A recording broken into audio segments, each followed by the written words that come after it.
नमस्कार विद्यार्थी मित्रांनो, या व्हिडिओमध्ये आपल्याला काय बघायचंय? कन्व्हर्जन बघायचंय. हेक्टोमीटरचं सेंटीमीटर मध्ये, मिलीमीटरचं डेकामीटर मध्ये. हे उदाहरण दाखल आहे, बरोबर का?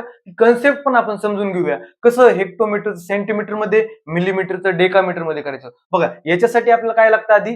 किलो, काय बघा, किलो, हेक्टो, डेका, पुन्हा काय असतं? मीटर, पुन्हा डेसी, पुन्हा सेंटी, आणि शेवटी काय असतं? मिली. बरोबर, या गोष्टी आपल्याला माहित असणं क्रमप्राप्त आहे. बघा, कशाचं? आपलं हेक्टोमीटरचं सेंटीमीटर मध्ये करायचं. बघा, हेक्टोमीटर कुठे आहे? इथं हेक्टोमीटर. किती दिलं हेक्टोमीटर?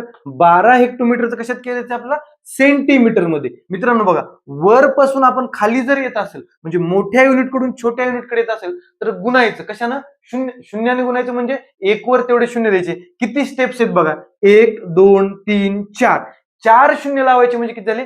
10,000. म्हणजे 12ला आपण कितीने गुणणार? 10,000. बघा, 12 गुणिले 10,000 किती होतात मित्रांनो? बघा, 12 गुणिले 10,000 किती होतात? 1,20,000. म्हणजे किती झाले? 1,20,000 सेंटीमीटर. बरोबर, आलं पहिलं उत्तर. दुसरं, 2,350 मिलीमीटर बरोबर किती डेकामीटर? काय कोणतं दिलंय आपल्याला? मिलीमीटर दिले. किती दिलंय? 2,350. विचारले काय? डेकामीटर. कुठे डेकामीटर? बघा, आता आपण खालून वर जायचे, लहान युनिट कडून मोठ्या युनिट कडे जायचे. काय करायचं? भागाकार करायचा. कशाने? बघा, स्टेप्स किती? 1 2 3 4. 4 शून्य म्हणजे किती झाले? 10,000.